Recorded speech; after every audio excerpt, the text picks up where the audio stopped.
Welcome back to Blossom Schoolhouse. It is summer break for us, and so I've been in planning mode.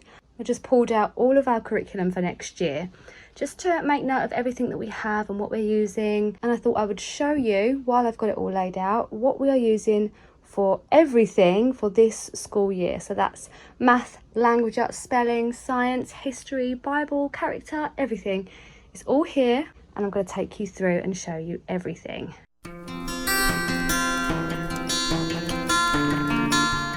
For starters, I've been using the homeschool planner that I created.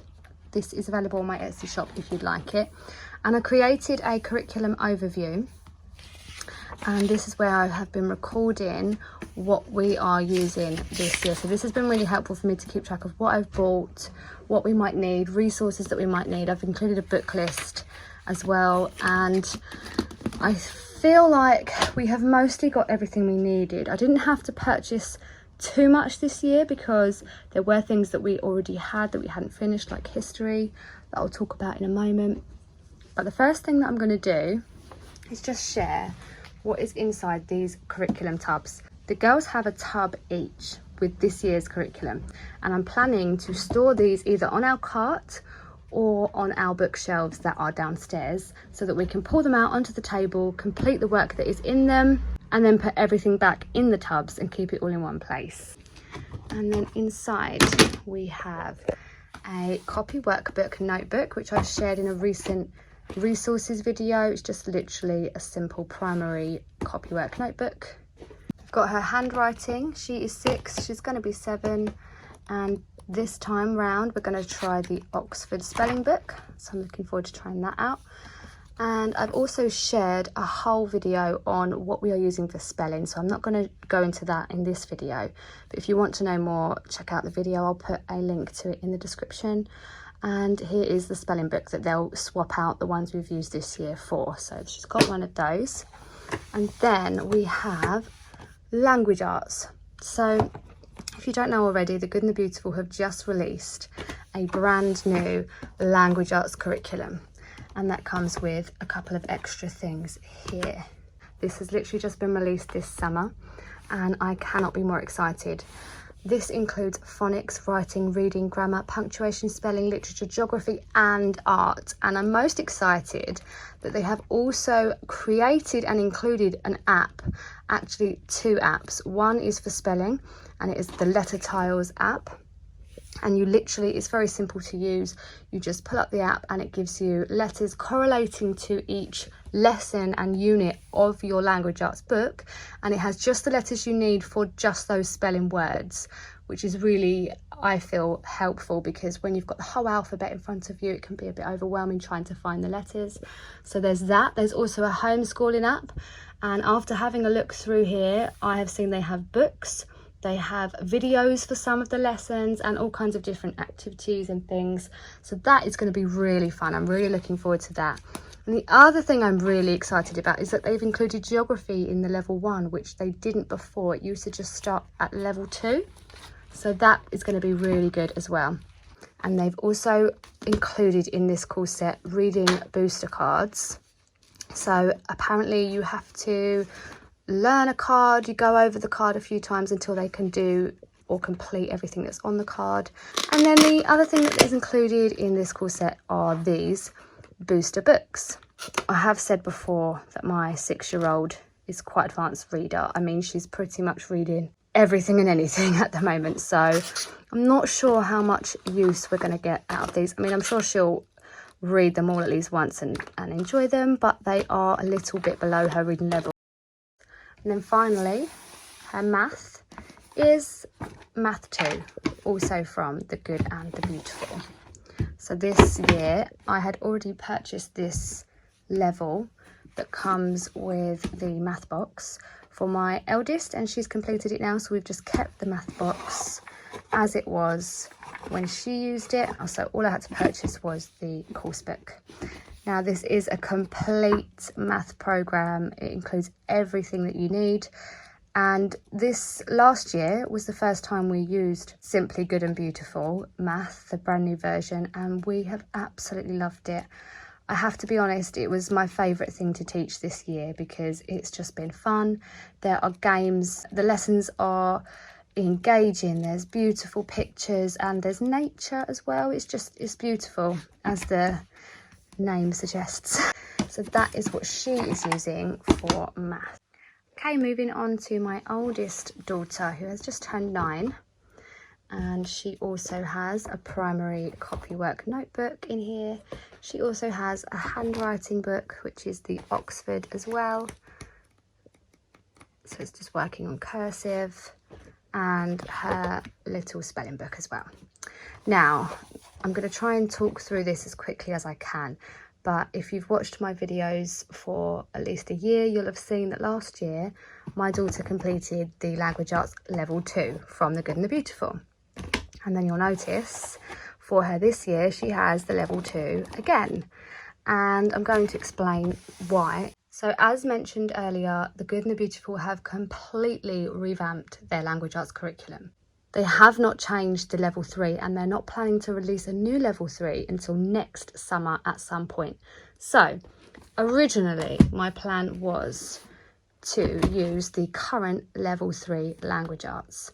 So I have the Level 3 course book, poetry book, and the reader. Now I had a big decision on my hands. I had 2 choices.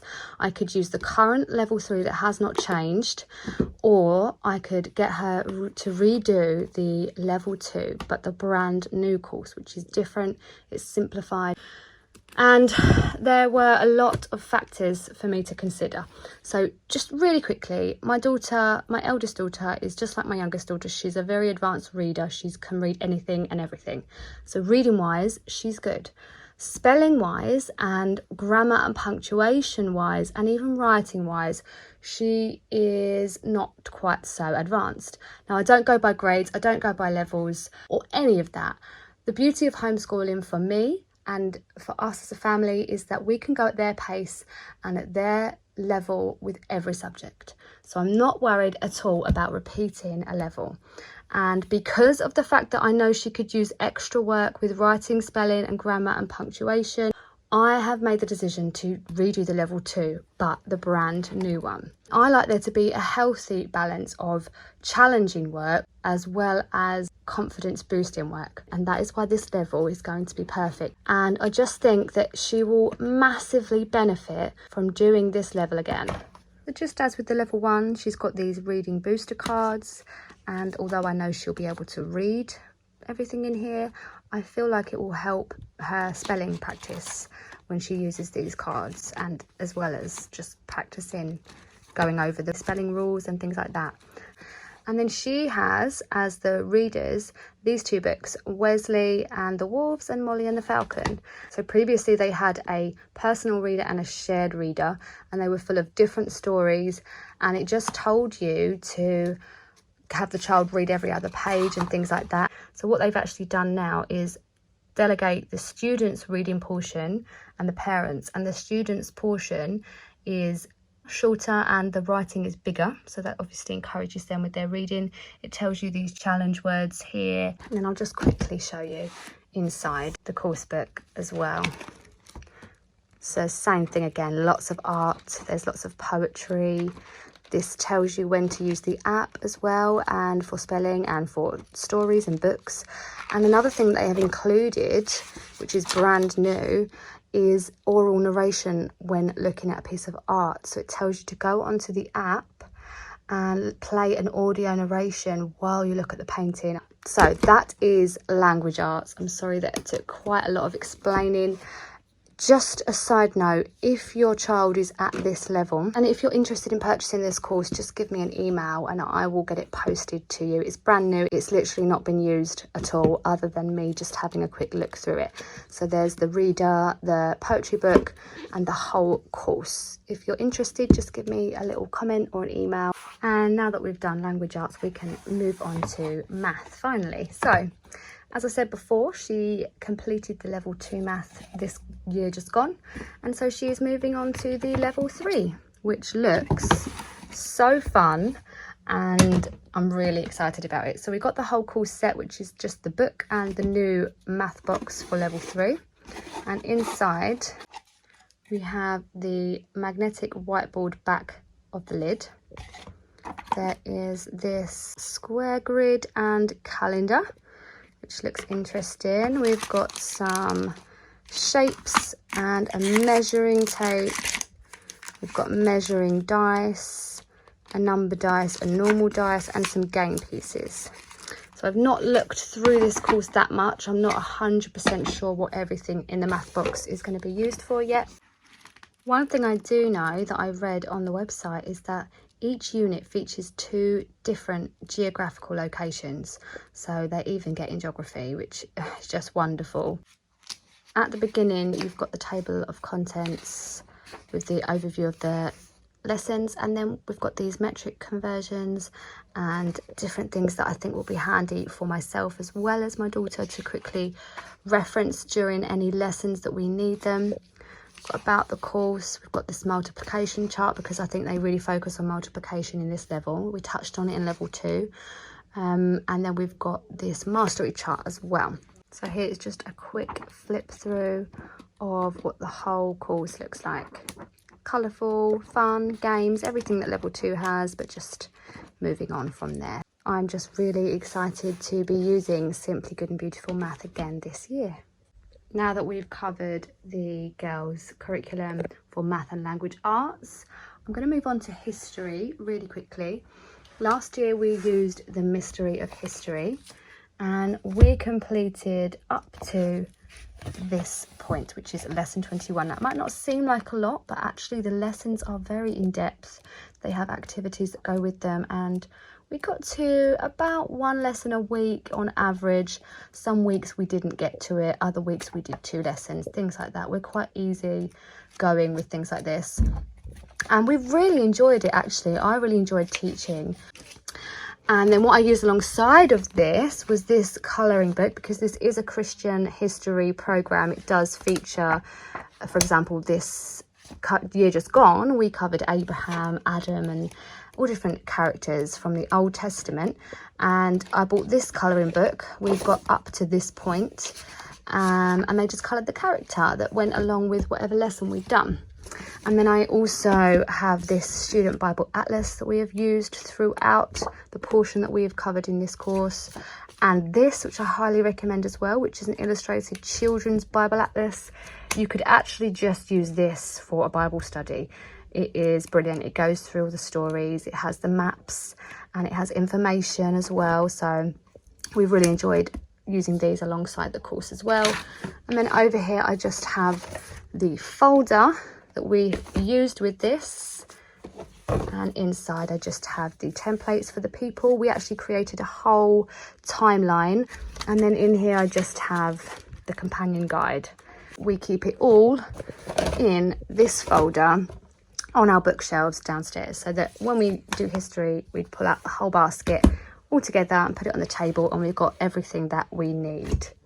And then science wise, you won't be surprised to see that we are also using the good and the beautiful. We've already started this one. This is the Little Hearts and Hands. This is a very simple, gentle science curriculum aimed at ages, I believe it is 3, 4, up to about sort of 6 or 7.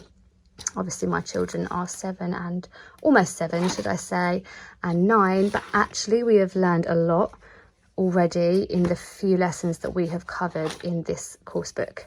So there is either a story, and then every other lesson there is a video. So it just goes story or video. Now the videos can be found on the app that I mentioned earlier, and the stories are in the book that comes with the course. And they're not really long stories, but they have got these great little information boxes. Let me find one in green that just give facts and information, so that's been lovely. The illustrations are beautiful and very colourful, and to be honest they enjoy it both. My children, they love the stories and they also love the videos. They're only ever a few minutes long. There are also some activities that you can find, for example colouring pages or things that you can go out and do in nature to correlate with the lesson as well. It actually covers a really good variety of nature. And the first new updated science unit they released was the paleontology. So I went ahead and got this. It is 11 lessons, I believe. There are activities, there's lots of beautiful images, there's little experiments as well and things like that. And then the thing that really drew me to this was that they have created and included these student journals.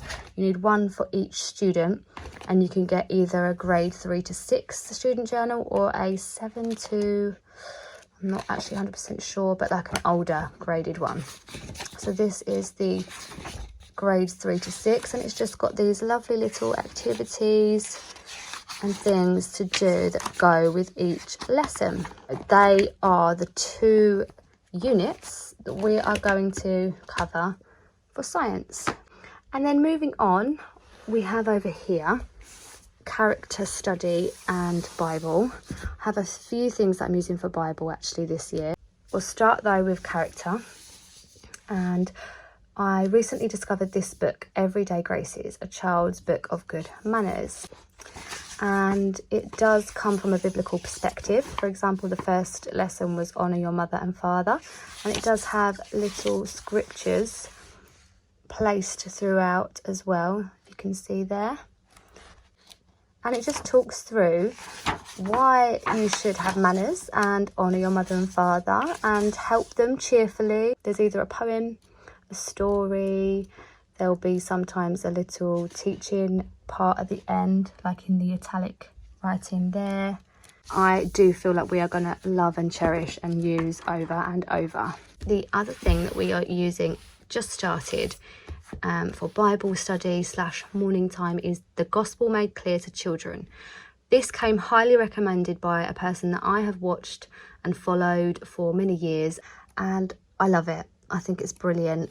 This is the contents, and it's basically just walking through the gospel in an easy to understand way. But the thing that I really like is the amount of scripture references. If you can see, every page, every sentence has got a number, and then you can literally look up that number and find a scripture to go with every sentence. Paul Washer is the man that I was referring to, and that is what he has to say about this book. There's also a study guide which just literally has questions, and on most of the questions there is a scripture to look up the answer if they don't know it already. And then there's the prayer at the end as well. It's absolutely wonderful, and I really do recommend if you're trying to teach your children the gospel. Lastly, but most definitely not least, this is what we are going to be using for Bible. So we've got the gospel made clear for our morning time, but our actual full Bible study, we are using these resources from Not Consumed. I'm going to just start by saying straight away, these are from America, and I realise I'm sharing a lot of things that come from America, like the good and the beautiful, and the shipping can be high. I understand not everybody wants to pay the high shipping prices. I definitely don't want to. If there were these kinds of amazing options in the UK, I would be buying them. I just cannot find them. So unfortunately for us, a lot of the things that we want to use are in America. But anyway, moving on to what they actually are. These are Faithopedia flip books. They are daily apologetics for families, and it says on the front that it talks about the books of the Bible, words in the Bible, God's character, God's stories, and God's timeline. So it has, like I said, timelines, characters, and then to go with the New Testament one, we have a New Testament Faithopedia journal, and it's really simple. It's got some stickers in the front that you can stick in each lesson, and then literally just recording what they've learned, drawing or colouring, or some sort of little activity with each lesson. With these books, they are non-consumable, so you do not write in these books. I know that we'll be using them again and again. Like I can see us using these for years. And then there's the Old Testament ones as well, with the stickers in the front, the cute little stamp stickers of the people that you learn about, which I think is really cool. There's a timeline page as well, and then once again the same sort of layout. So they go with the Old Testament flip book. And this stands as well. And it has the books, the characters, and different people. The last thing I also purchased is this little study. This wasn't expensive at all. I got one for each child. I got the primary one for both of them. And they have many of these studies actually. This is the one on doing right, so making the right choices in life situations. And it comes with some stickers and some flashcards as well. So that is Bible. So that's pretty much everything. If you have any questions about anything that I've shared, please don't hesitate to comment. It's hard when there is this much curriculum to remember all of the things. So feel free to reach out if you have any questions or if I missed anything that you want to find out about. And I just want to end with, you do not need all of these things to homeschool. I know it looks like a lot and it's easy to believe that you must have all of these curriculums to homeschool. You really don't. We are going into our 6th year of homeschooling. So we are somewhat seasoned. We know what we're doing a little bit more. I've researched curriculum a lot over those years and come to find some that I really love and just keep using year after year. But if you are looking for curriculum and you don't know how to find what fits you, my best advice is to research.